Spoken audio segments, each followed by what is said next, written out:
Dear colleagues and friends, good afternoon, good morning, good evening, according where you are located, and thank you for participating to our webinar. Today we have a fantastic couple with us on the topic on the webinar on cardiovascular risk in postmenopausal women, assessment and prevention. As you can see, the two participants are Professor Peter Collins and Professor John Stevenson. As you know, I will introduce first Peter and then John. First of all, I would like to thank both of them because they are a fantastic couple who participate to our meeting in ISG Society. John is member of our board, and when we have a session on cardiovascular risk, the duo is based on Peter and John. Professor Peter Collins is Professor of Clinical Cardiology, National Health and Lung Institute from Imperial College of London, and Honorary Consultant Cardiologist at the Royal Brompton Hospital, Geese and St. Thomas NHS Foundation Trust. And is a very well-recognized personality because even living in the cardiologist world, it was always in favor of gynecological action. And today he will speak about cardiovascular risk assessment in postmenopausal women. What do we need to know? And in the meantime, I invite all of you to write your question and to put the question in question and answer, and then I will read the question at the end of both presentations. Peter, I leave you to the Thank you very much, Andrea. It's a great pleasure to be back with you after quite some time. And as you rightly say, John and I have been a couple for over 30 years now. We've run a clinic at the Brompton for more than 30 years. So it's a pleasure to be with you. What I'd like to do is briefly to go over the cardiovascular risks that are important in women, in particular postmenopausal women. And the question that I'm asking is, what do we need to know? The first thing to say is that women traditionally have been thought of as not having a great cardiovascular risk, but as this front of time back in the days of the Iraq War in 2003, women in heart disease is your biggest worry, breast cancer. Think again, 1 out of 3 women will die of heart disease. So can you share your screen? Oh, hang on. So yeah, this is the front of Time magazine back in 2003. 1 in 3 women will die of heart disease, and of course, women until recently used to die before the menopause. And, I've learned this from my gynecological colleagues that the age of the menopause after 1900 stayed mainly the same, whereas most women are living way beyond the menopause. 30% of their lives are now in menopausal state. So it's important that we recognize the chronic diseases that are going to come forward as women age. And as you can see from this excellent slide by dear colleague Nanette Wenger, published back in 1997 in the British Medical Journal, coronary heart disease rises up an exponential curve as women transition through the menopause. Stroke also increases, whereas breast cancer doesn't have very much of an inflection postmenopausally. And of course, this is mainly due to the risk factors that cause an increase in risk of cardiovascular disease, which thankfully, a lot of them are avoidable or reducible. What do you need to know? Well, if I want to know something about my health, I would definitely want to know that I don't smoke cigarettes. Cigarette smoking is by far and away one of the greatest risk factors, both in men and women.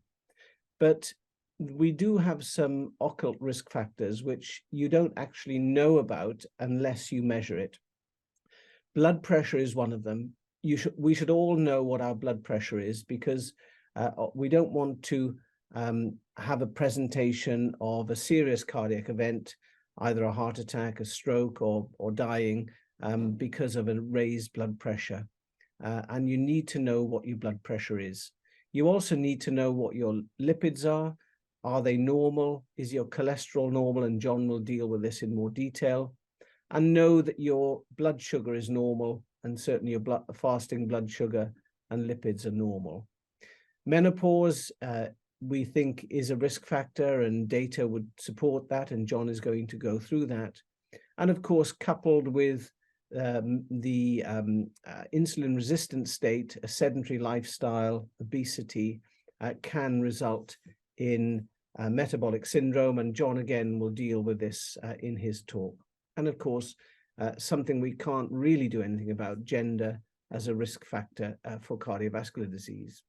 One of the conundrums that we still don't really fully understand is that if you plot in a logarithmic way the annual numbers of deaths in men and women from cardiovascular disease, there is this shift to the right of the curve, whereas a 50-year-old man will have the same sort of risk of cardiovascular disease as a 65-year-old woman.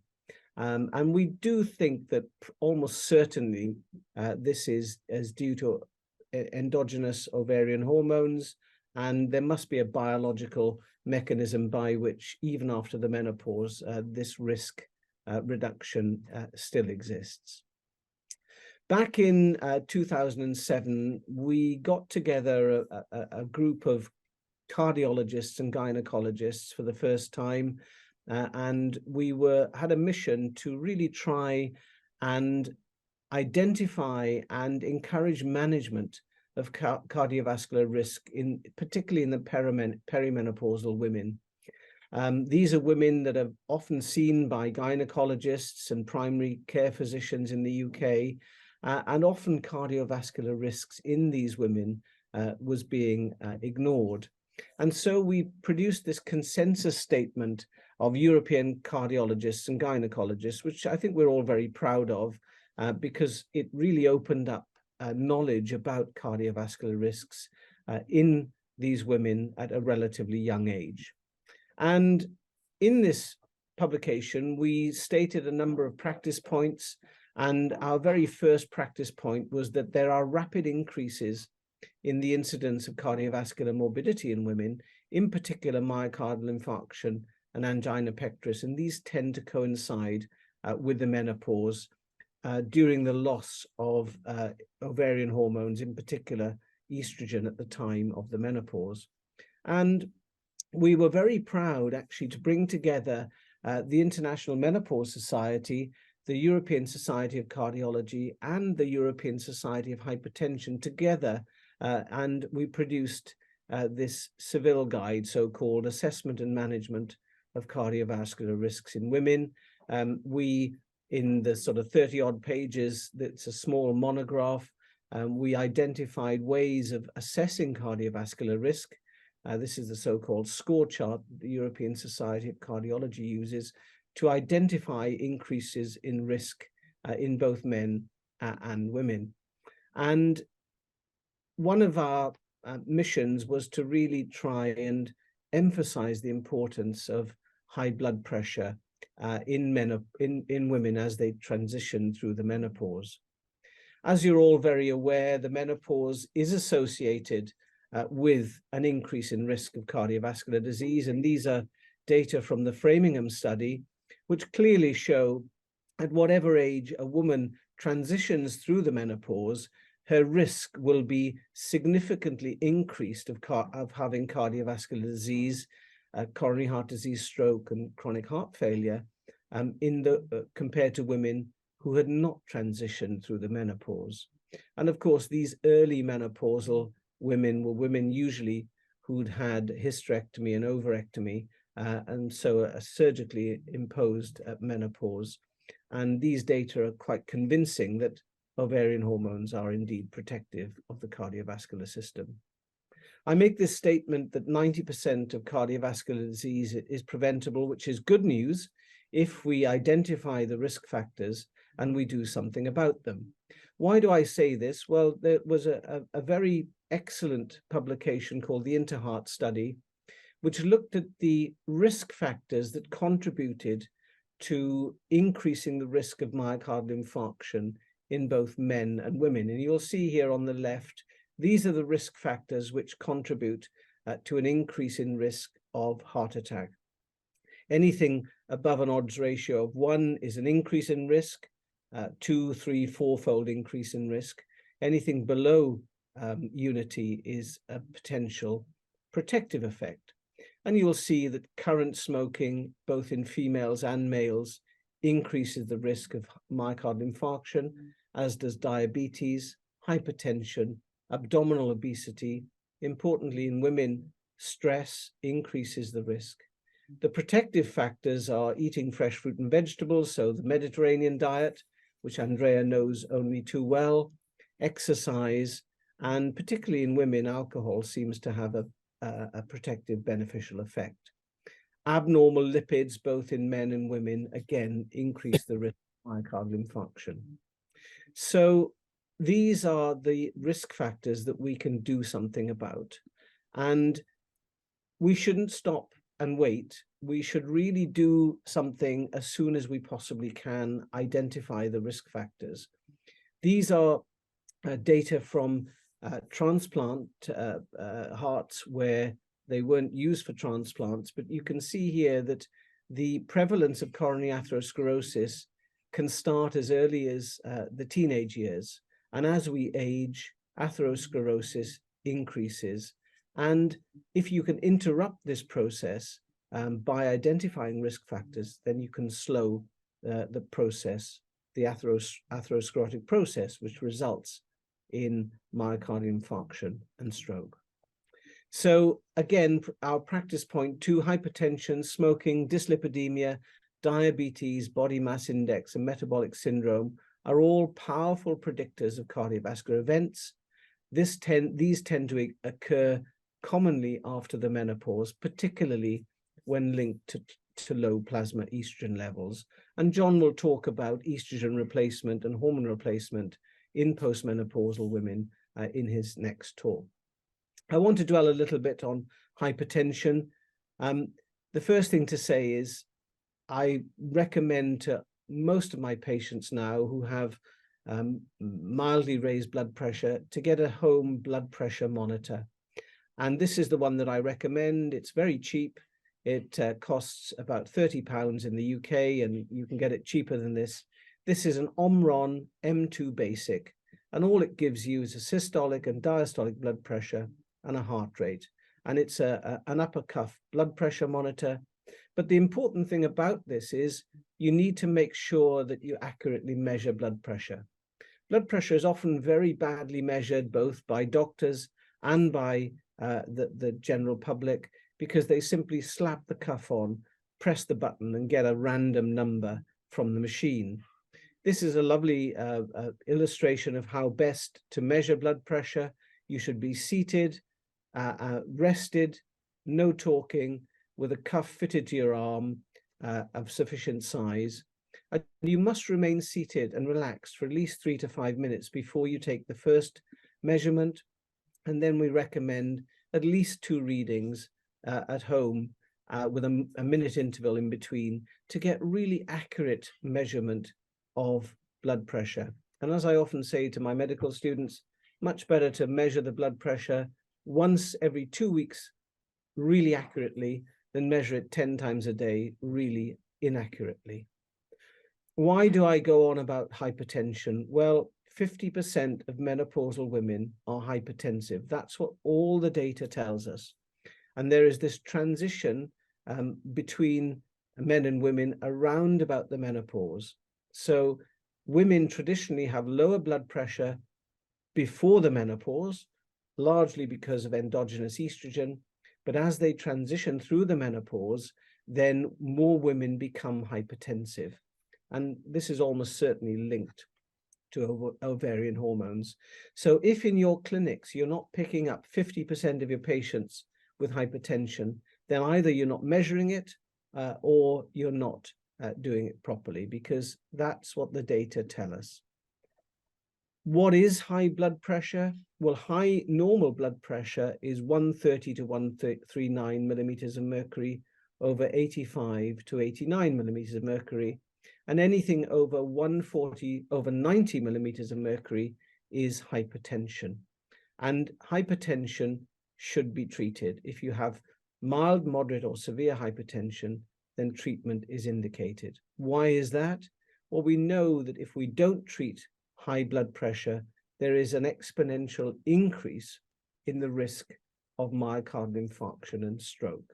And this really is an exponential curve where the higher the blood pressure, the higher the risk of developing the disease and the risks from the disease. This is a cross-section through a left ventricle, which has been exposed to high blood pressure over many years. And as you can see, it's very thickened and has this disastrous fibrosis within it, which is not only impairs ventricular function, but causes an increase in arrhythmogenic risk. Hypertension control is not great. Even in European countries, only about 50% of hypertensives are well controlled. And of course, it's an asymptomatic process, and therefore patients are often reluctant to take their pills for an asymptomatic problem. Hypertension treatment, does it work? And John will focus on this. The lower the blood pressure, the lower the risk. If you lower blood pressure to optimal 80 millimeters of mercury or below for diastolic blood pressure, then you can expect a 30% reduction in risk of myocardial infarction and stroke. And even modest reductions in blood pressure from large-scale studies show a highly significant reduction in cardiovascular risk. So please try and identify high blood pressure, and please try and reduce it.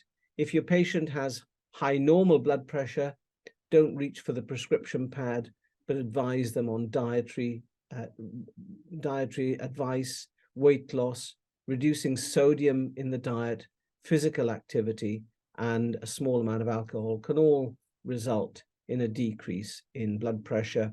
And John, I know, will concentrate on the effects of hormone therapy on blood pressure in his talk.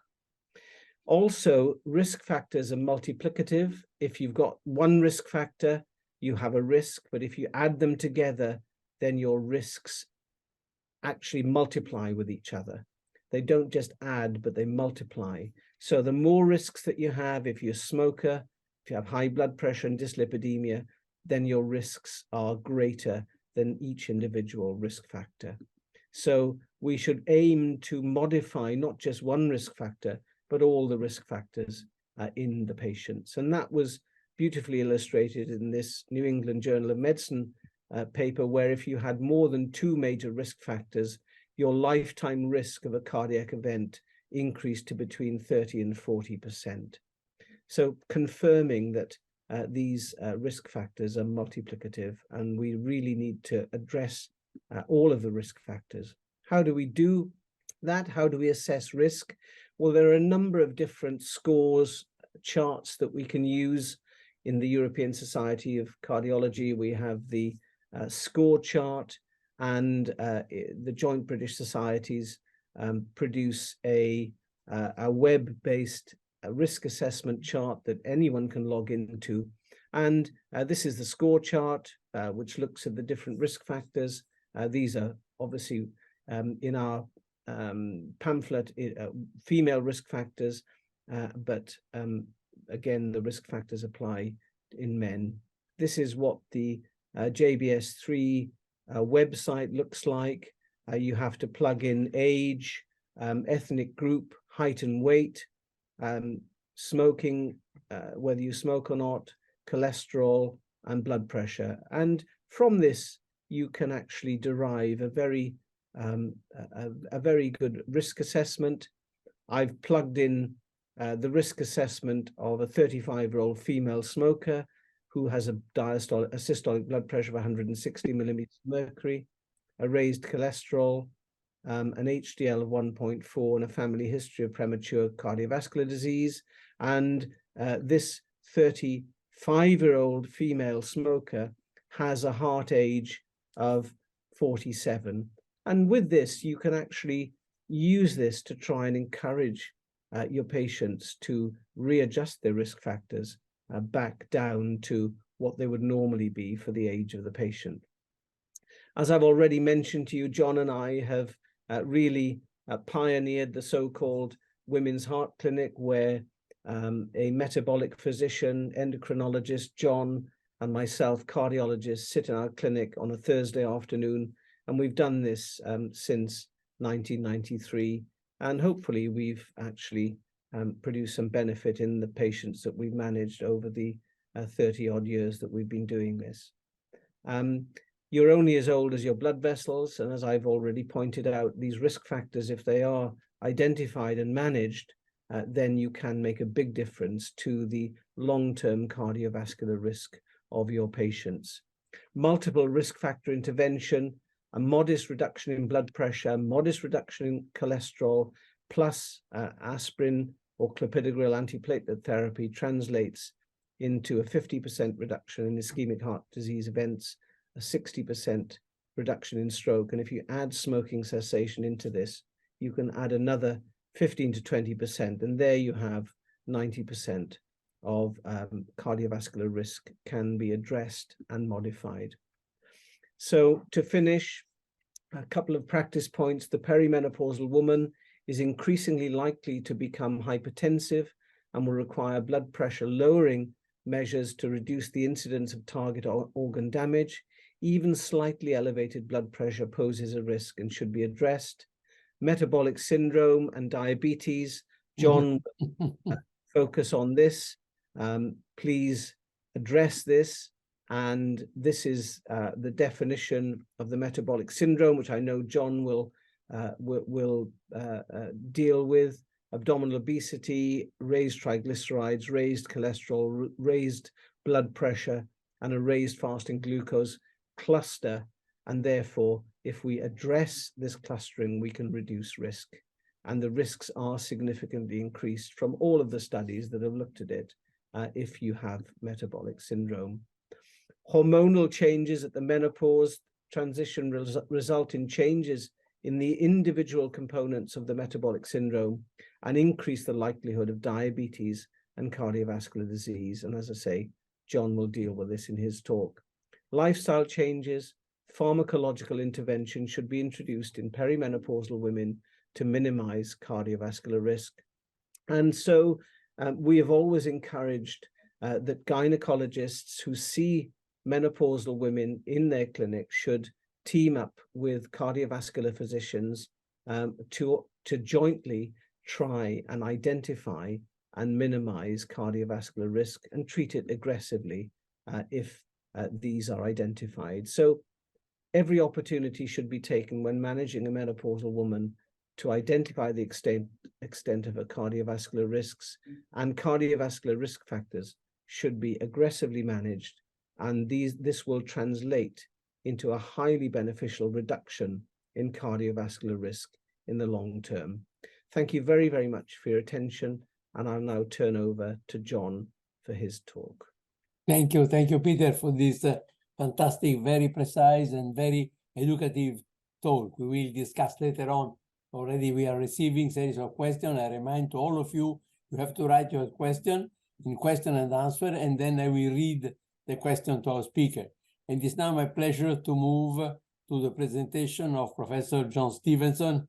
As you already know, Professor John Stevenson, who is an emeritus reader in metabolic medicine, the National Heart and Lung Institute, is also a pillar of the Imperial College in London, visiting professor at Belgrade School of Medicine, and consultant physician, as Peter Collins too, at the Royal Brompton Hospital, London, and is also a member of the editorial board of the International Society of the International of our journal, Gynecological Endocrinology and Gynecologic and Reproductive Endocrinology and Metabolism, and is board members of the International Society of Gynecological Endocrinology. Thank you, John. You have the microphone. Please share your slide and make your presentation. Thank you very much, Andrea, for your kind introduction. And it's a delight to be able to join with my colleague, Pete Collins, to talk about our experiences in managing cardiovascular disease in women. So my part of the talk is, what can we do? There's my disclosures. So if we look at what we can think about in cardiovascular risk, and Peter's been through this, I'm just going to emphasize one or 2 points. So the risk factors, obviously genetic risk factors, we can't do anything about. You can choose your friends, you can't choose your relatives. Metabolic risk factors, we can certainly do something about, and they are shown here. So back one. And then the lifestyle factors that Pete's already mentioned, diet, exercise, stopping smoking. I would again emphasize what Pete said. Cigarette smoking is probably the single most preventable risk factor that we've got for cardiovascular disease, particularly coronary heart disease. Socioeconomic status of the patient is actually can be a risk factor as well. And interestingly, it's not just the socioeconomic status of your patient, but also the socioeconomic status of her partner or husband. And so I suppose one way of improving your cardiovascular risk is to get rid of your current partner and take up with somebody who's a lot more wealthy. The menopausal status is the unique risk factor for women, and that's so important as well. In terms of lifestyle, we need to sort of encourage healthy living. Diet and physical activity are very important because they will help prevent obesity, which in turn will help prevent diabetes and heart disease. Lifestyle measures, which we've already heard about from Pete, but stop smoking, and that will help prevent heart disease as well as preventing the development of lung cancer. Moderate alcohol intake does seem to be important to help prevent not only heart disease, but osteoporosis. And it's quite interesting that the risk factors in terms of alcohol intake, it should be moderate, but women who have no alcohol intake at all actually do have an increased risk of coronary disease and an increased risk of osteoporosis. However, we don't recommend alcohol as a treatment for preventive treatment, but at the same time, it's worth bearing in mind that you don't need to be too abstemious.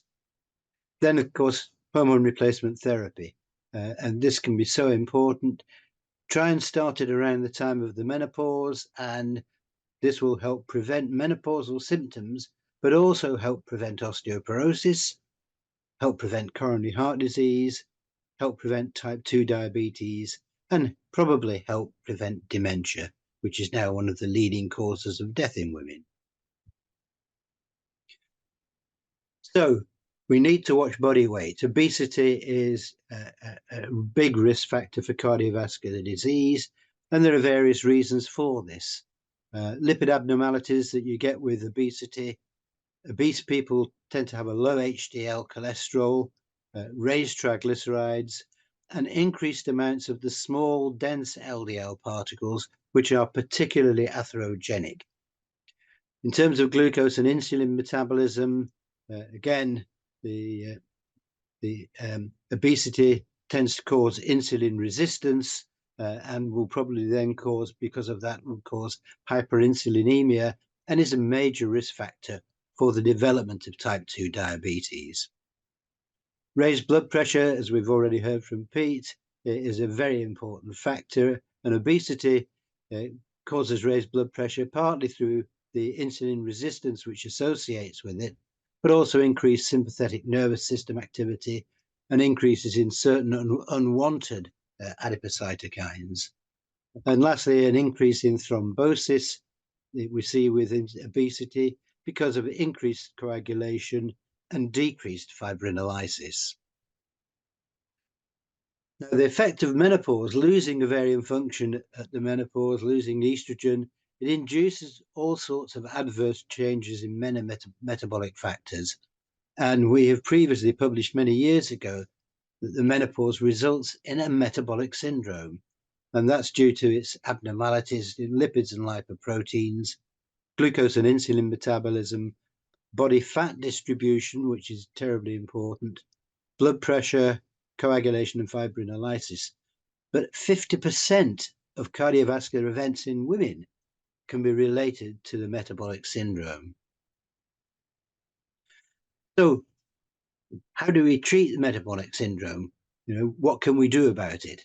Well, we can tackle all the various constituents of it. So reduction in body fat, particularly the central body fat, improvement in lipids and lipoproteins, reduction in insulin resistance, reduction in blood pressure. So tackling all these features of the metabolic syndrome is going to produce a reduction in coronary heart disease risk, and it's going to cause a reduction in the development of type 2 diabetes.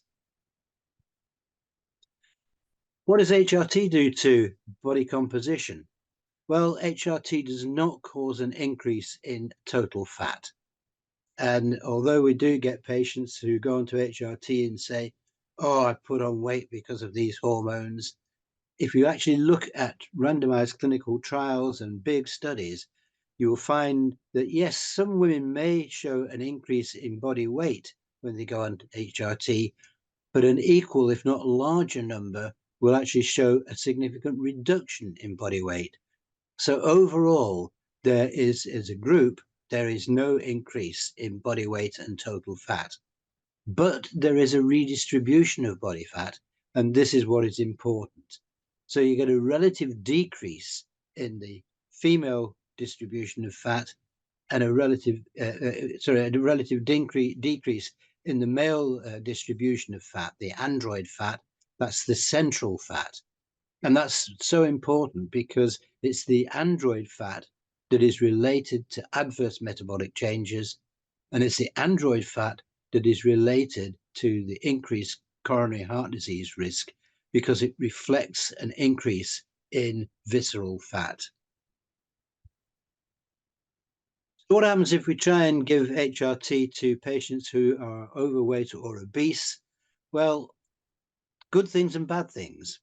If we give oral estrogen, it'll have the benefit of increasing the HDL cholesterol levels, and it will improve insulin resistance.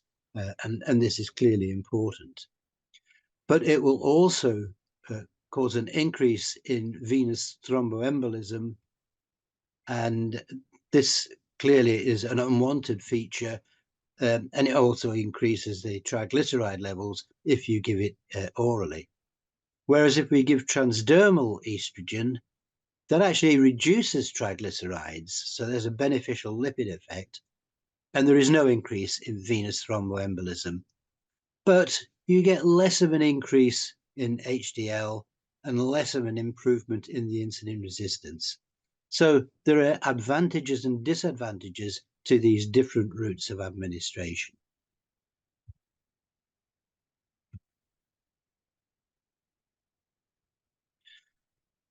What does HRT do to lipids and lipoproteins? Let's just have a look at what they will do.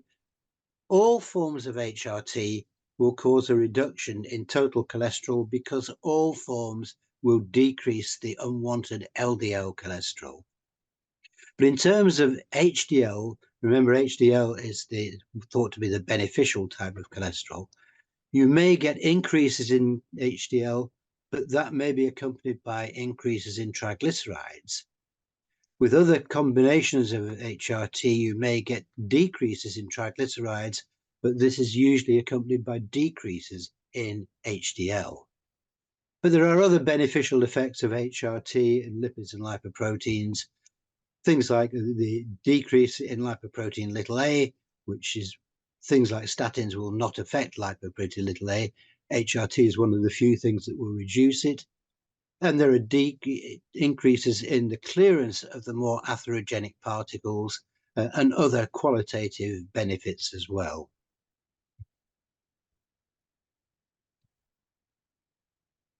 What about the effects of HRT on glucose and insulin metabolism? Well, as I already said, oral estradiol actually improves insulin resistance. Low-dose conjugated equine estrogens really have very little effect on insulin resistance, although higher dose of conjugated equine estrogens have actually been shown to worsen insulin resistance. Transdermal estradiol has very little effect on insulin resistance. It may cause a small improvement. So the estrogens are generally good, but when you add progestogens, you can modify those effects in an unwanted direction. So the oral androgenic progestogens, such as norgestrel, norethisterone acetate, and including medroxyprogesterone acetate, actually worsen insulin resistance. Whereas the non-oral progestogens, such as micronized oral progesterone or the very similar dydrogesterone, have really little or no effect on insulin resistance. And transdermal progestogens tend to have very little effect on insulin resistance as well, even if you give them transdermally. But of course, the only progestogens we can give transdermally are the androgenic ones like norgestrel and norethisterone acetate. But you can't give other progestogens through this method purely because of practicality of impossible to get a sufficient surface area to deliver them. Now, HRT, we know, actually does reduce the risk of type 2 diabetes in postmenopausal women. And these are data from the Women's Health Initiative, the estrogen plus progestogen arm of the study, over 15,500 postmenopausal women, mean age 63 years, with a mean follow-up of over 5.5 years. And the incidence of type 2 diabetes in the women that were randomized to hormones compared with those randomized to placebo was about a 20% reduction in the incidence of new onset type 2 diabetes. And if those women who were completely compliant or largely compliant with the therapy, then you're getting about a third reduction in the incidence of new onset type 2 diabetes. So there's a very clear benefit to giving the HRT in this respect.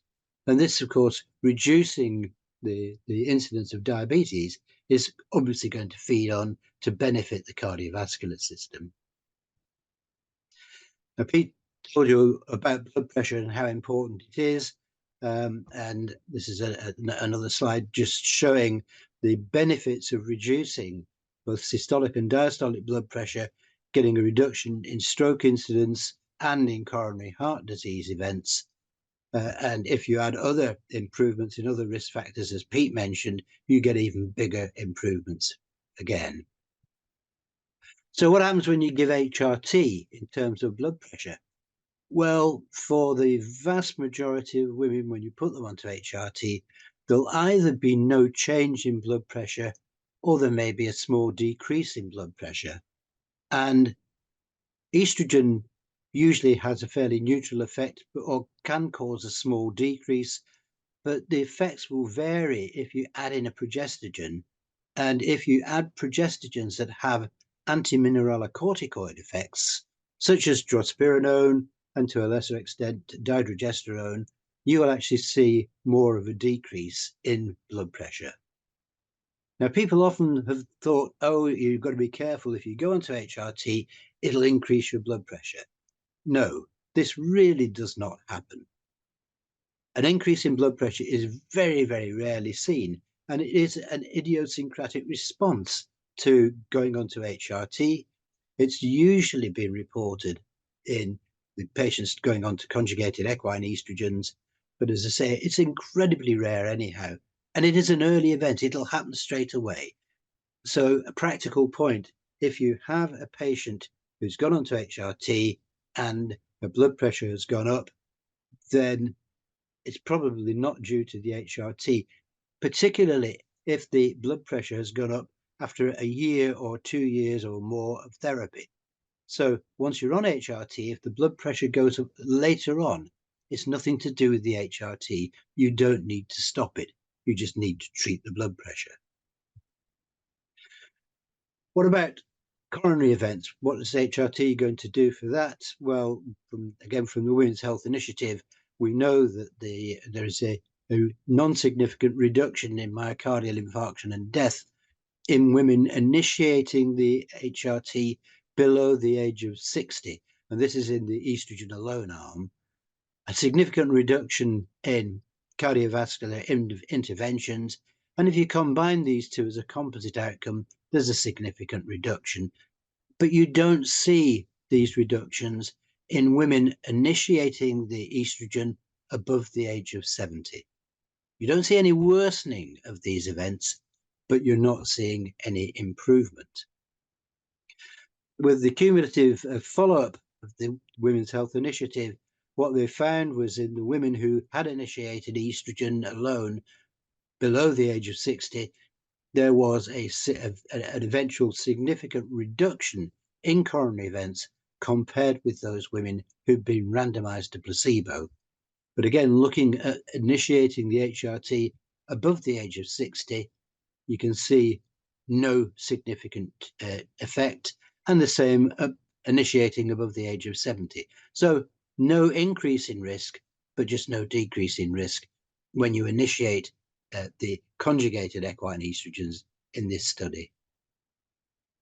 Another study to show you is the study from Louise Scherbeck and colleagues in Denmark, where they looked at over 1,000 women, relatively young postmenopausal women, in the early postmenopause, average age time postmenopause, 7 months, randomized to oral estradiol, either alone or with the addition of cyclical norethistron acetate, compared with no treatment. So they're randomized to either HRT or to no treatment.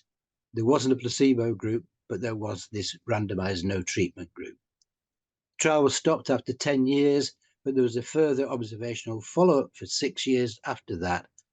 And the main outcome was myocardial infarction, coronary death, or hospitalization due to heart failure. And this composite outcome showed a significant reduction with the HRT compared with no treatment. And of interest, I think, with this 10 years worth of treatment plus a further 6 years of observational follow-up, so 16 years total observation, there was no increased risk of stroke, venous thromboembolism, or any form of cancer, including breast cancer, with the HRT. And I think that should really reassure us as to the long-term safety that we get with HRT. Just to mention a more recent study, the ELITE study from Howard Hodis and his colleagues in Southern California, where they were looking at the effects of starting early versus starting late, and seeing the difference in effects on the cardiovascular system. So 600 women, postmenopausal women, studied for up to 6 years. So one group of these 600 women, one group were within 6 years of the onset of menopause. The other group were beyond 10 years of onset of menopause, and they're randomized to oral estradiol or placebo, with the non-hysterectomized women getting vaginal progesterone gel.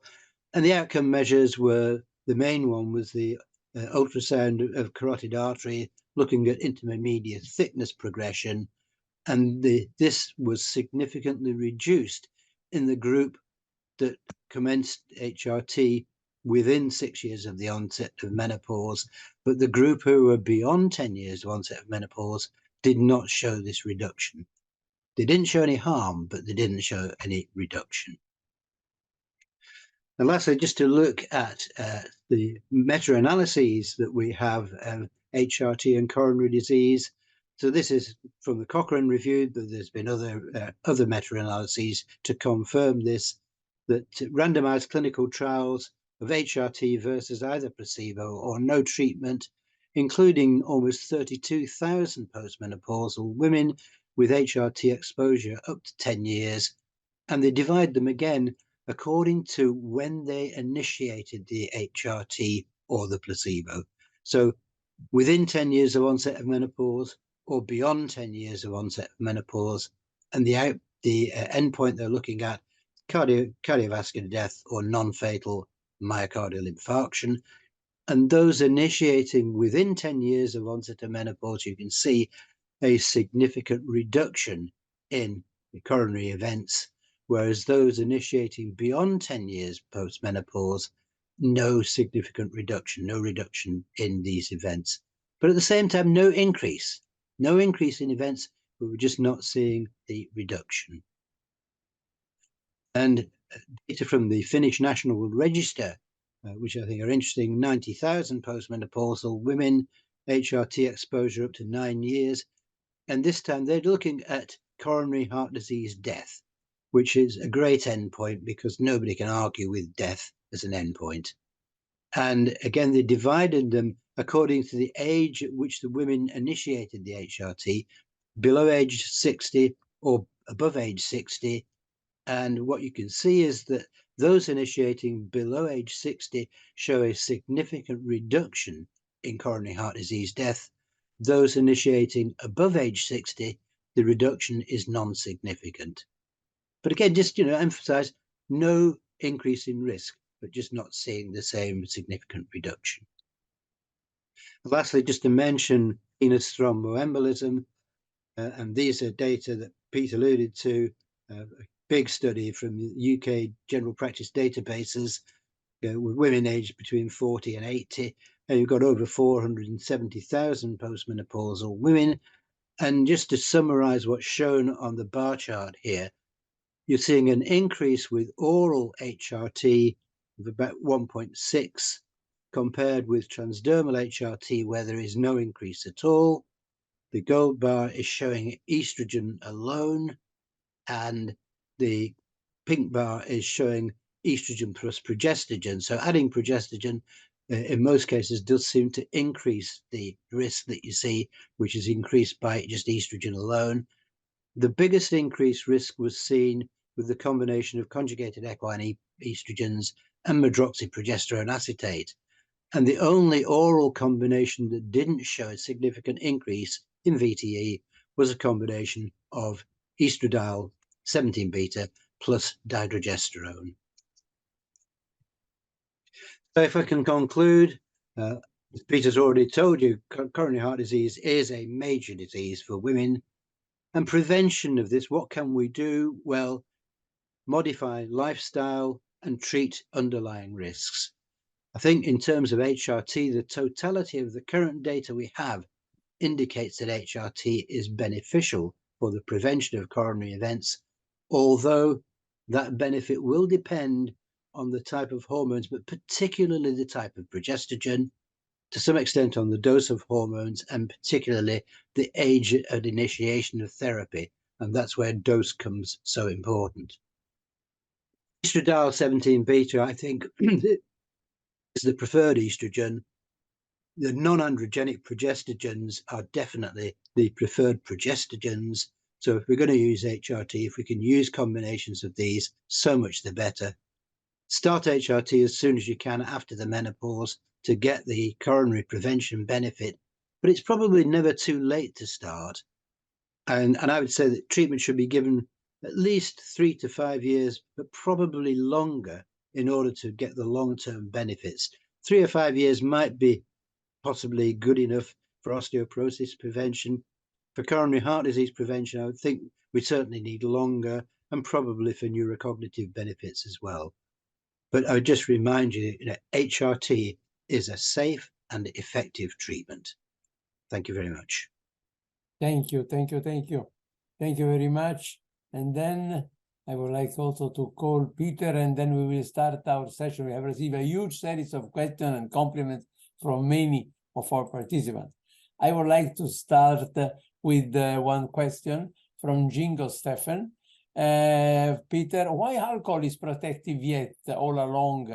I thought there was nothing good alcohol as to a human being, but it's not right. I suggest a nice glass of red wine is fantastic. And okay, but I would like to leave Peter to give the answer. Yeah, it has to be your red wine, Andrea, which is absolutely delicious. Yeah, there's a lot. There is still some debate in the literature as to whether all levels of alcohol are potentially harmful. it's obviously very difficult to do a proper study, a randomized clinical trial, but observational studies do suggest that a relatively small amount of alcohol is protective, probably as a result of alcohol is a vasodilator, and also has beneficial effects on particularly platelet function, so decreases platelet stickiness. And that may be the reason why it's protective in relatively small doses. Like all drugs, you know, if you take too much of the drug, i.e. alcohol, you will get the adverse effects, an increase in clotting, an increase in weight, etc., because it's highly calorific. But I think it would be safe to say that the data that we have in totality would suggest that a small amount of alcohol is good, and the data from that Interheart study suggests that it's a more powerful effect in women than men. I know that there's a Lancet review which suggests that all levels of alcohol are detrimental, but it's so difficult to know for sure, because we don't have any real large-scale randomized clinical trials, which we can't do, of course. Thanks. And then, John, for you, which lifestyle factor are most important for coronary heart disease prevention? No, you have the microphone Muted. Yes, muted. Oh, Okay. yeah. So the most important one is cigarette smoking, because that's so easy to modify. You can just stop.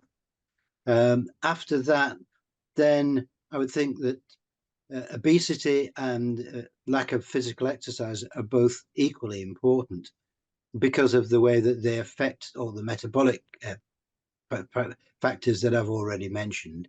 But cigarette smoking is the number one. Thank you very much.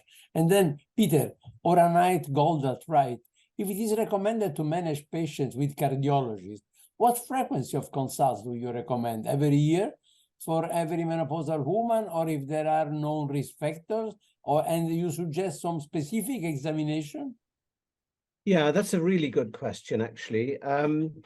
I think, you know, the basic investigations that we need to do are measure blood pressure accurately, for sure, and to do a sort of a hematology biochemical baseline, make sure that the lipids are within normal limits, and that blood sugar is normal. Those are very simple things that can be evaluated. In terms of specific investigations, I don't think there's any need for that. If a patient is asymptomatic and has those parameters within normal limits, then, you know, you could say that actually every 2 years would be fine. If you've got someone who has borderline levels of, say, lipids or blood pressure, then you would need to increase the frequency. And what I normally do, I often see perimenopausal women who, two things: they have mildly elevated variable blood pressure, and the variability is usually due to the fact that it's poorly, the measurement is poor. So, you know, I mentioned that, you know, people just usually slap the cuff on, press the button, and they often take the blood pressure when either they've got a headache, they don't feel very well, or, you know, they're rushing around, and that is immediately puts your blood pressure up. So the reading is inaccurate. And I encourage them to actually buy one of those small monitors and do it themselves in their home. And I send them, I've got a home blood pressure advice sheet, which I can actually email to you, and you can send to colleagues if you want. Just a very simple way of measuring it accurately. And then that's what I normally do if patients have you know, variable blood pressure, particularly if it's high normal. I'll send them away and get them to record it. And if the lipids are borderline, as they transition through the menopause, as John has mentioned, you know, estrogen will actually increase HDL and decrease LDL. So when you lose that, then you're likely to have an increase in LDL and a decrease in HDL. And so if you're seeing that around the menopause, I would bring them back in a year and recheck it. And you know, obviously you don't want to do it too often because it's not going to change that rapidly. But if you see a general trend, then I think a year, if everything is normal, you can bring them back in 2 or 3 years if everything's stunningly normal and they're good weight, you know, and they've not got starting insulin resistance, metabolic syndrome, as John has mentioned. Thank you, Peter. And then, John, a practical question from Daniela Capella from Chile. If a woman smokes 20 cigarettes a day for many years, would you give her menopausal therapy? Would you first suggest evaluation by a cardiologist? Well, if she smoked for 20 years, she's probably done a fair bit of damage, because we now know that just smoking 1 cigarette a day actually increases your coronary risk. And that's been shown, just 1 cigarette a day. So it's never too late to stop smoking, because if you stop smoking, you will start reducing that increased coronary risk. And it's worth doing. You could give, if she needs HRT, the only thing to bear in mind is that the cigarette smokers tend to have enzyme induction and may not get the same benefit from oral estrogen, and therefore probably would benefit more from having transdermal estrogen. Thank you. And then a comment from Sarah Ball. Professor Collins mentioned the importance of gynecologists having cardiovascular risk at the forefront of their minds when considering menopausal women. This is, of course, true, but given most women will never see a gynecologist, but all women will be cared for in primary care, this is crucial information to get to general practitioners and their teams or their equivalent in countries outside of the UK. I believe menopause needs to be included in the QOF targets, and hopefully women's health check will be reintroduced to cover this crucial preventive area. What do you believe about that comment? Yeah, I mean, I think that's absolutely correct. The only reason I mention gynecologists is because I know the majority of menopausal women are managed by gynecologists in Europe, where of course in the UK that's not the case. Menopausal issues are usually managed by general practitioners, the primary care physician. But I think the UK is relatively unique in that, you know, gynecologists are not involved in menopausal transition, but they are in Europe. But yes, I agree with Sarah that you know, it should be whoever is managing menopausal issues should be involved in identifying cardiovascular risk in those women. I think it's really important. And then now a comment from a very nice friend of all of us, from Fred Naftolin. Thank you, Fred, of being with us. Fred, hi. Terrific talks, thanks. Please address the difference between effects of the various preventive measure effects on cardiac disease and on stroke. Is this to me? Yeah, it's to both of you. Okay. Well, shall I go first, Pete? Yeah, why not? Let me try and deal with Fred, which is always a difficult task. The problem is that the risks for coronary disease and the risks for stroke are not identical. There is some overlap, but they're not identical at all. And for example, we know that giving low-dose aspirin to women will reduce their risk of stroke, but it doesn't reduce their risk of coronary disease, whereas it's exactly the opposite for men, where low-dose aspirin will reduce the risk of heart attack, but not of stroke. So there are different mechanisms involved, and we have to therefore tackle the different mechanisms in different ways. Do you want to add something, Peter? Yeah, I would agree with that. But obviously, hypertension is the common risk factor for both ischemic stroke and myocardial infarction. So hypertension, I think, is really critically important. For primary prevention, as John mentioned, a lot of people are very happy to go into the pharmacy and buy 75 milligrams of aspirin and swallow it every day.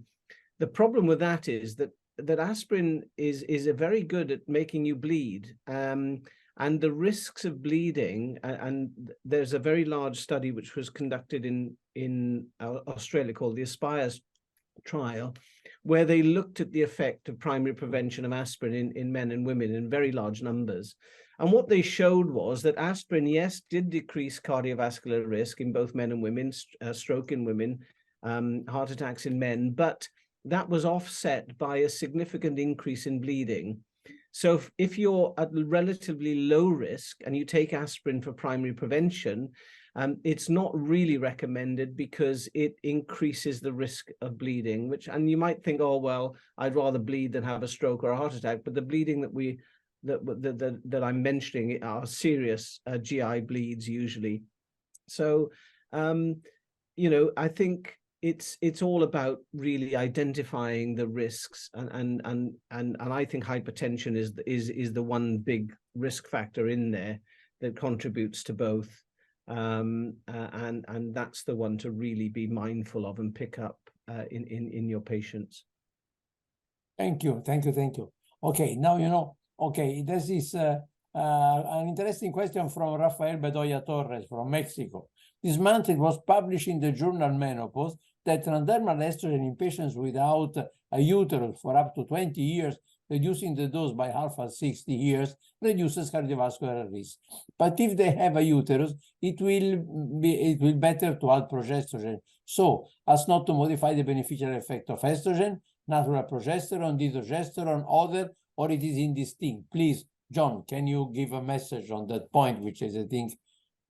Yeah, as I mentioned in my talk, there are clear metabolic differences between the androgenic progestogens and the non-androgenic progestogens. So of preference, I would say it's the oral micronized progesterone or dydrogesterone are the best progestogens to add. If that is not possible, then low doses of transdermal norethisterone, for example, is a fairly neutral effect. But the best effects are seen with the non-orals. And we do know from animal studies that progestogens such as medroxyprogesterone acetate will block the beneficial effect of estrogen on atheroma formation, so that estrogen reduces the amount of atheroma being formed. But if you add medroxyprogesterone acetate to it, then that totally stops that beneficial effect. Thank you very much. And then we have a long question. I will try to summarize from Sergio Brantes from Chile, who for obstructive arterial vascular disease, we have good algorithm to achieve the best possible control of risk factor, and we have organized them around ATP third plus smoking cessation, reduction of sedentary lifestyle, and lifestyle in addition to systematic control of blood pressure, body weight, and metabolic variables, glycemia and lipids. But there are women who suffer heart attacks without arterial obstruction. Do you have any estimate of the distribution of infarction related to atheromatous obstruction and those without coronary obstruction, known as MINOCA? Many of us believe that there is an endothelial dysfunction associated with hypogonadal states that would make postmenopausal women more likely to have MINOCA, and that the highest frequency will be between 6 and 15 years postmenopausal. Hormonal therapy for menopause could be preventive of this phenomenon, and this concept does not appear clearly in the statements of societies. Of course, the question arises, how to evaluate a patient suspected of being at risk for MINOCA? Can we trust that menopausal therapy with estradiol reduces that risk? Yeah, that's a really good question. And as the person who beautifully asked the question, we don't actually know. So MINOCA is a condition which results in myocardial infarction without obstructive coronary disease. You have to remember that myocardial infarction occurs not because of a gradual buildup of atheroma in the coronaries, but basically it's plaque rupture that happens, and plaque rupture results within 10-15 minutes with an acute clot developing in the artery. And that's the same for ischemic stroke, of course, that those two pathologies are more or less the same. And it's usually the plaques that rupture are usually not the obstructive plaques. Studies have shown this time and time again, that actually plaque rupture usually occurs in vulnerable plaque, A, that are inflamed, and B, that are small and have a very small thin fibrous cap and are usually lipid filled. What we think is happening in some patients with Menoca is that there is an erosion of the plaque, and that's what causes the acute event. And yes, it is really interesting that estrogen may be a protective factor in that. We simply don't know, though, because we don't have the evidence to back it up. But I agree with the person who asked the question that this could be a really important clinical question. There is, I'm sure you also know that there is the so-called broken heart syndrome, the so-called Takotsubo syndrome, which basically is a stress-induced myocardial infarction. And this was first described in Japan. Takotsubo is an octopus pot, and the heart, when you do an angiogram, the heart looks like an octopus pot. So it basically has a ballooning of the apex. That was picked up in Japan because when the earthquakes occur, acute stress was causing these heart attacks to occur. So these are patients with acute heart attacks, but no obstructive coronary disease. And I firmly believe that estrogen may possibly be beneficial in that particular syndrome, because most of the men who get Takotsubo syndrome die, whereas the post-menopausal women who get it usually survive. And I wonder whether there is a protective effect of estrogen. That's not been obviously investigated, but I'm often asked whether we should give acute estrogen to these patients. And no one's really done the study, but that's probably a study we would need to do. There is also the possibility that the microvascular bed can be involved in the so-called Menoca myocardial infarction. And yes, definitely, I think endothelial dysfunction as a cause of microvascular dysfunction is a distinct possibility, and that's a mechanism that comes up time and time again, because the risk factors for endothelial dysfunction and microvascular dysfunction are the same as macrovascular disease. So, those risk factors, hypercholesterolemia, diabetes, smoking, etc., will also impair the endothelium's ability to release nitric oxide, which results in microvascular dysfunction as a result of endothelial dysfunction. So fantastic question, but I'm afraid I can't answer it because we don't have any data. Can I just add, of course, yes, that we do please. know that estrogen itself has major direct effects on the vasculature, and so that it actually gives big benefit to endothelial function, and so it would make sense that estrogen would be beneficial in these circumstances.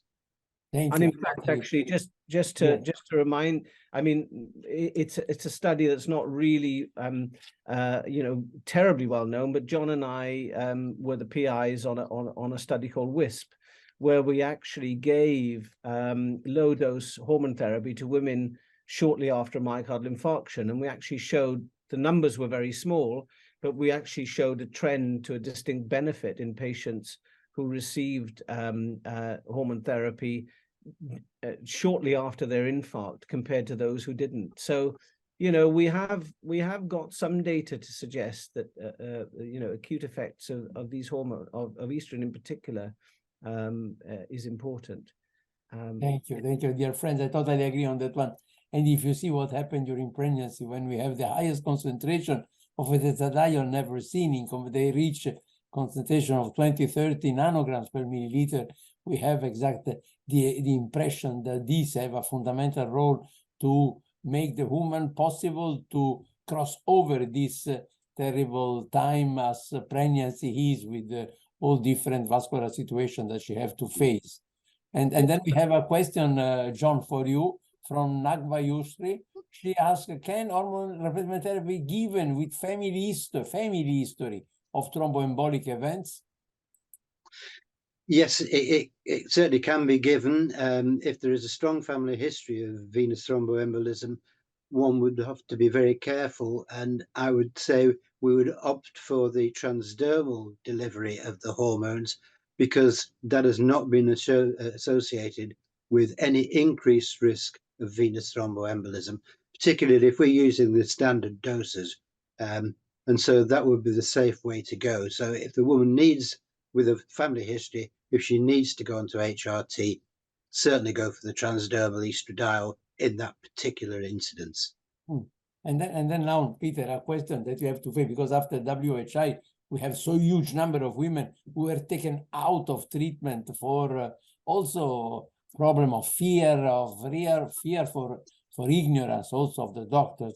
And she asked, or she or he asked, if you start later than 10 years, you use lower doses, and or the dose is depending from age? Yeah, almost certainly. I mean,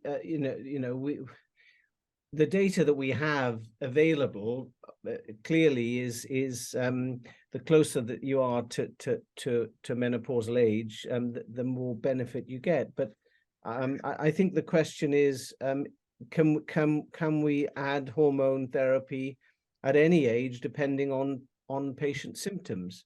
And I think, as John has pointed out, if you use metabolically favorable hormones, in particular low-dose transdermal estrogen and favorable progestins such as dydrogesterone, then you can expect at least a null effect, if not a beneficial effect, in the long term. So I think that would be my reading of the data, and I think this 10 years number has been plucked out of the air, and I don't know that there are any data to truly support it.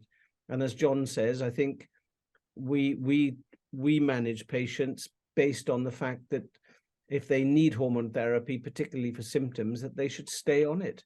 And most of the studies that have looked show that the longer you're on HRT, the greater the reduction in risk in the long term of cardiovascular events. If I can just come back to Fred's point about stroke, I've just remembered that basically, ischemic stroke and myocardial infarction have the same pathophysiology, but the strokes can be caused by emboli, and the commonest cause of embolic stroke is atrial fibrillation. So, if you've got someone who's had a stroke and you're not quite sure whether what the etiology is, embolic stroke is a result of thrombi that develop in the left atrial appendage. And so we've increased our surveillance of we've had some studies in the UK now where check that your heart rate is not irregular, because a lot of atrial fibrillation is actually occult and asymptomatic.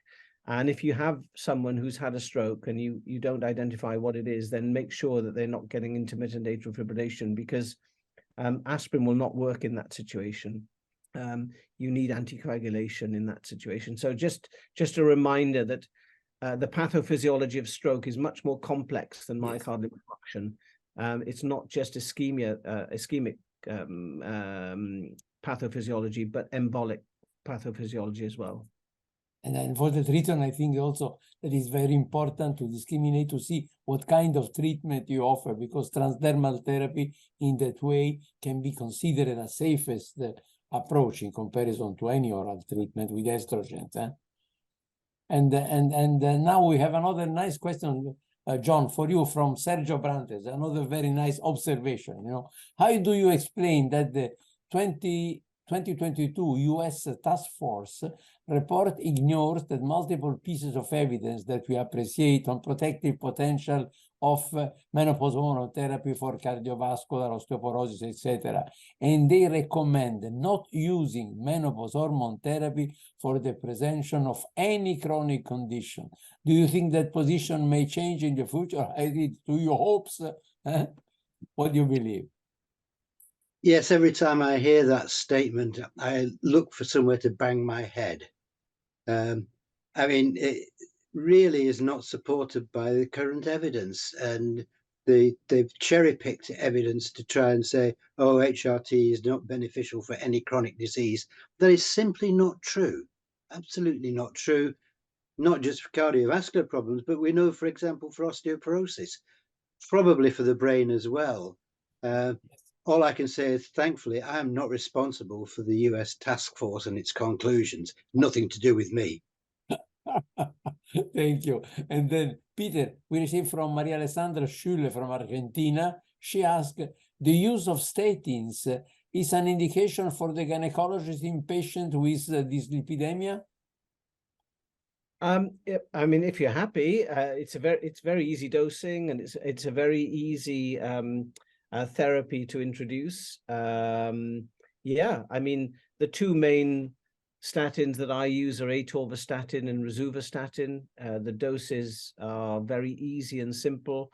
The most powerful statin that we've got is probably rosuvastatin, either 10 or 20 milligrams once a day, and atorvastatin, probably the largest evidence base of any statin. Easy dosage, 10, 20, 40, or 80 milligrams if you've got high risk. And what I say to patients is the same thing that I say to patients with hypertension. The buy-in for you as a patient is you should take this therapy and not know that you're on it. If you have any side effects at all, we can withdraw the therapy and we can start another therapy. We have plenty of statins to choose from. And you don't need to be someone who, the first thing a patient will ask is, what are the side effects of statins? I try and turn it around and tell them what the benefits are. The side effect profile of statins is very, very good. It's very low. And indeed, there's been a study published by colleagues at Imperial College that have shown that the side effect profile of statins is identical to placebo. So if you do a randomized clinical trial, placebo control, you will get just as many muscle pains in the placebo group as you do in the statin group. So once people are activated to side effects, they seem to increase in frequency. And so we can be very confident that statins work. They do reduce cardiovascular risk. People shouldn't be scared of them. And most cardiologists, I guarantee you, are on statins if they're over the age of 50. And they work and they produce a reduction in cardiovascular risk. And I think, that's my buy-in for both antihypertensives and statin therapy. You should not know that you're on them apart from the fact that your lipids are controlled and your blood pressure is controlled. Can I just add that I also say to the patients, just remember, side effects are not compulsory. Absolutely, absolutely. But also statins are doing very well. I am taking them for now more than 35 years, and I think I was saved by statins in comparison to my cholesterol at 40 when I had 350 cholesterol and 400 of triglyceride. But then we have a question from that I combined two questions from Fernanda Caruso and Helen Bry. John, the first, she asked, for women with hypertension, do you recommend give estrogel transdermally only, or it can be given also orally? And Helen Bry asked, in a patient 56 with history of stent, but very high climateric syndrome, can we have transdermal HRT? Yes, for the first question, I think for somebody with hypertension, it really doesn't matter whether you give them transdermal HRT or oral HRT. I think one would avoid high doses of either, but certainly to give them either is absolutely fine. But for somebody who's had stents put in, then if they need to go on to HRT, probably I would say it's safer to go on to the transdermal, purely because you're making sure there's no increased risk of thrombogenesis. So you're reducing any risk like that. Thanks. And Peter, we have another comment from Fred. It's very stimulating, as always. He writes, estradiol inhibits the capture of monocyte by the endothelial cells, in part inducing NCM sialidase to block the tethering of monoties. That's NCM sialidase, yes. Can you have a comment on that point? Not really, because Fred's an expert in that field. Yeah, I mean, the mechanisms that occur in vivo are really difficult to disentangle, because you've got a multitude of mechanisms going on.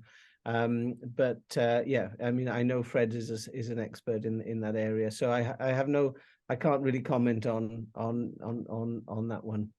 But it's very interesting. I mean, the mechanisms of ovarian steroids are absolutely fascinating across the board, aren't they? And they're multiple and complex. I think the beauty is that we have a lot more to learn. Okay, thanks. And then now, John, we are approaching to the conclusion, but I am receiving now plenty of questions. I will put two of them together, which are nice because they have more or less the same concept, from Laura 8 and Anita Vadva. Laura, would you begin HRT to prevent, look what they were writing the other, to prevent cardiovascular disease in a woman without any symptom of menopause? And Anita, would you give HRT for osteoporosis or cardiac event prevention alone if not having menopausal symptoms? Yeah, the difficulty that we have, certainly in the UK, is that the licensed indications for HRT do not include prevention of any form of cardiovascular disease. However, when we see patients who we can clearly identify as being at increased future risk for cardiovascular disease, particularly coronary heart disease, then I try and look for a reason to put them onto HRT. So if they're having any vasomotor symptoms, for example, that will give you the perfect opportunity to go on to give them HRT. And if they're not having any vasomotor symptoms, I tend to ask them, are you having hot flushes? No. Have you ever had a hot flush? And if they say yes, I say, well, that will do. And if they say no to have you ever had a hot flush, then we simply turn the heating up in the clinic. Thank you. Peter, Aliki Teanu asks, we have also the knowledge that 10 years after menopause, the HRT increases the risk of stroke. So, is it sure that estrogen are protective for the endothelium forever? And do we know why it is different, the action then, after not being exposed to estrogen after some years, and then again given therapy? Yeah, I'm not so sure that the data are terribly robust. I mean, we've got a limited number of studies with limited therapy, and as John mentioned, if you were going to choose the two worst hormones to study in WHI, then you would choose oral estrogen and MPA.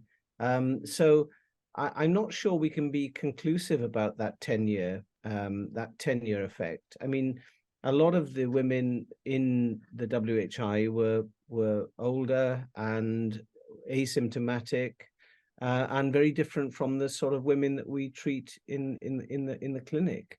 So I think to try and transpose the data from a study like that to the sort of patients we see in clinic is difficult. But I think that, as John says, if we use the data that we've got, particularly with transdermal low dose and with different progestins, then and if the studies were repeated with those therapies, then perhaps we would see different answers. We simply don't know, and we have still have a relatively limited data set. But I think our practice certainly is to go transdermal and to go low dose and to use a different progestin based on what we know about the metabolic effects of the different therapies. Thank you. And then now, I think we have to conclude, but I would like to read you a comment, and then I would like to ask your question from another fantastic person, which is Philippe Sarrel. Oh, Phil. It's a pleasure to have so many friends with us. Phil, that was Phil's slide of the that was Phil's slide of the menopause after 1900. That was the slide that I very kindly got from Phil, and Phil is the reason I got into this whole business. So thanks, Phil. Then he writes, in the USA, an alarming increase has been reported for women under age 70 admitted to hospital for myocardial infarction. What are your thoughts about the underlying cause of this increase in suggestion for attacking this problem? Oh boy, that's a really difficult one. I mean, I know Phil produced some wonderful data showing that after WHI, the withdrawal of hormone therapy significantly increased a number of adverse events and increased mortality. So that study did a great deal of harm, and knowing what we know now about how it was conducted and how the data actually got to the scientific community was very, very very poor. I don't know how to answer that. I mean, I think obviously we have to look at underlying cardiovascular risks, identify those and manage them. But I think what Phil is probably alluding to is, perhaps our reduction in the use of effective hormone therapy may be playing a role in that possibility. One thing that John and I, if we have patients who seem to be at increased risk and their lipid profile seems to be normal, we always check their lipoprotein a. So lipoprotein A is an independent risk factor for cardiovascular events, and you can't reduce it pharmacologically, but you can reduce LDL cholesterol. So if I've got a patient who, I think is at increased risk, has a normal HDL and an LDL, and we check the lipoprotein a and it's raised, then we would increase decrease our we would increase our ability to treat the LDL. So we would start a statin in that situation to try and reduce LDL as much as we can in that situation. So that is an independent risk factor that I think we've not mentioned, but that's what we do. If someone, for instance, has had a myocardial event and their cholesterol seems to be normal, always look to Lp(a) because that may be raised and may be the independent risk factor that's increased the risk of the cardiovascular event. John, I would like to have also your comment, because Peter have touched what happened. Philippe observed that now women over 70 means that they are 20 years without any hormone therapy of the strong reduction. You have seen the numbers in US. What is your believing about that point? I think I believe what I suspect Phil believes, and the problem is that the women in America, well, over the world, but particularly in the US, they stopped taking their HRT and they started eating more instead, and the combination of the two has resulted in this increased incidence of cardiovascular disease. So stop eating so much, but more importantly, stay with your hormones. Absolutely, yes. Okay, then we are at the end. I would like a final comment, a final message from both of you. Still we have more than 170 people with us, and it was very, very well participated in this webinar. I would like We started first at the beginning with Peter and then with John. Then I would like, John, if you can give your final message to our people of friends that we are with us, and you have seen what quality of friends they were together with us at the webinar, and then we conclude. We have the conclusive word by Peter. Please, John. Yeah, I think the important message is to look at people's lifestyles, but also to consider HRT and do not be put off using HRT by regulatory authorities and other people that are assessing whether we should or should not use HRT.